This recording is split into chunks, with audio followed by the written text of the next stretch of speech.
many of the members that we've seen and many of the delegates, they are a good majority of them actually are representing the African continent. And of course, we've seen, and this is what was discussed and came up in our discussions yesterday and today as well, largely focusing on the African nations concerning about the bias and the selective justice. However, thirdly, the inconsistencies in the national legal systems also pose another significant challenge, because every country has its own legal system and a diverse legal tradition that we've seen world over. Because obviously we've got national laws, but of course we've got traditional religious laws as well, and some customary laws as well. So it has been very difficult for many countries to sort of align their domestic laws with the provisions of the Rome Statute itself. Fourthly, the perception of double standard. Again, that's another thing that did crop up time and again in our conversations throughout various panels and discussions, and the questions that were raised during and after the panel discussions.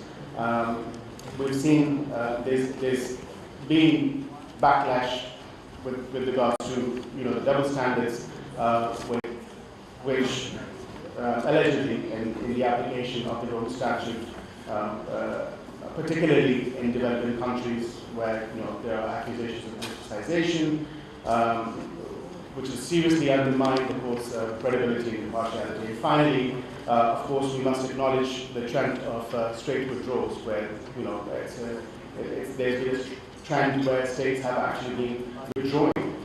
As we've seen over the years, several states that had signed the Rome Statute have chosen to withdraw, citing distrust in the proceedings of the court itself.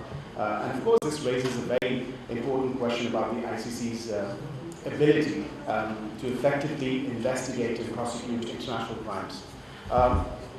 Overall, I will also be speaking about, since the topic sort of encompasses the future of the ICC, I will perhaps, in my individual capacity, and also being the advisor to the Ministry of Law and Justice and being a member of Parliament, shed some light on, of course, we as a country want to be engaged in the process of seeing how we could perhaps, become a state party to the Rome Statute in the future. But of course, we want to see, because we have many countries that are now the members, of course, and we've seen the state withdrawals that have happened over the years. Now, the significant challenges that I've obviously mentioned with these complex factors of the perception of potential threat to the national security, the perception of selective enforcement of the ICC's mandate, and the perception of and the inconsistencies with the national laws and the state withdrawals. Having said all of this, I still think that we have these opportunities for a truly global system of justice, including enhanced regional cooperation and meaningful dialogue. Because obviously, we do have to see it from a regional perspective as well, and not just in a global perspective, because both these perspectives are actually important to us. International forums, such as EGA, IPU is another one, and there are various other international forums where we can obviously discuss and see how best, with the help of these international forums, through dialogue, we can sort of negotiate or reach consensus and common ground on things that we can agree on. And with regards to these international forums, they can certainly assist us in finding a common plan of action for making the role of ICC more robust and acceptable. States, obviously, that have ratified the Rome Statute and implemented its provisions in their domestic law also need to share their insights with potential members, with current members, because it's a very daunting task, because once you become a state party to the Rome Statute, you then obviously have to adopt it to your national law. And where there are complex legal systems, where there are hybrid legal systems, and not just, of course you've got the civil law jurisdictions, you've got the common law jurisdictions, but then you've got a hybrid of jurisdictions as well, where in countries such as Pakistan, we've got the Sharia law as well. So we do have to see it from that perspective as well. So the countries that have already ratified the Rome Statutes, they could perhaps, shed some light or insight, or share some insight into how we can then adapt this or how easily, by way of an example, perhaps from perhaps from the panelists or from the audience, the participants, of how easy, of how difficult was it for the member states that have signed to the Rome Statute to then implement and transcend that into national legislation, or to reflect that as national legislation. Holistic regional dialogue is certainly critical in building consensus on the international criminal law regime. And but there is one point of concern, and of course this was obviously also raised during various discussions that took place yesterday and today as well.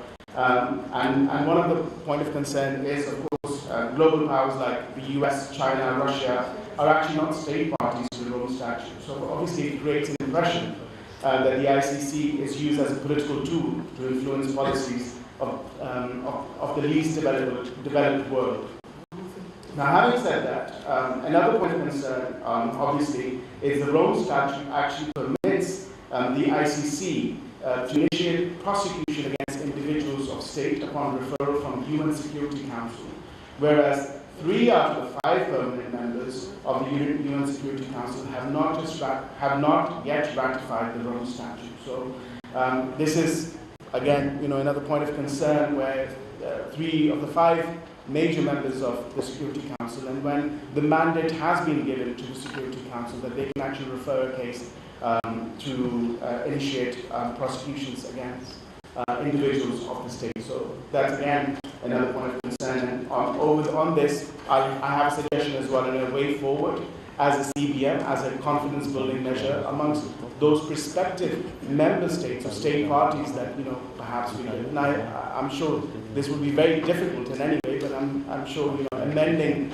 the Rome Statute in consultation with the members and the state parties that have already actually signed the Rome Statute. So we can certainly work on that. So, and finally, it's the major step towards universal application of the Rome Statute would be to leverage diplomatic channels to convince major global powers to accede to the jurisdiction of the ICC. And of course, ICC itself needs to set uniform and discernible parameters of the principles of complementarity. It should not only act where there's blatant violation of Statute of Rome. One example would be, as a CBM, to prospective member states or state parties that actually might be thinking or pondering over joining or ratifying or signing the Rome Statute as well, could be, as a CBM, to perhaps amend and take this power away from the Security Council. So this could also be, this is again a discussion. I know it's something that's too big, of course, to start with, but of course, when you talk about selective applicability of the Rome Statute, especially in the regional context, so you do have to see it from that perspective as well, where state parties are actually withdrawn from being signatory of ratifications to the Rome Statute. So, but Pakistan actually has always supported the establishment of impartial and effective international mechanisms that are fair, independent, and complementary to national systems, free from political influence. Pakistan remains committed to principles of justice and accountability and advocates for consistent and universal application of the international humanitarian law, free from double standards or selective implementation. Taking everything into account, no matter how the diverse nature of challenges it faces, ICC, however, stands as a crucial institution that could prove instrumental to fostering global justice. By way of promoting cooperation and dialogue, the international community can certainly work towards strengthening the ICC as an effective adjudicatory institution that promotes global justice. Thank you very much. नाज़रीन, वज़ीर आज़म के Musheer barrister Aqeel Malik का parliamentarians for global action के सालाना इजलास से खिताब, कहा कि मसाइल के हल के लिए मिलकर इक़दामात करना होंगे। इस सिलसिले में मुश्तरका इक़दामात करने की ज़रूरत है।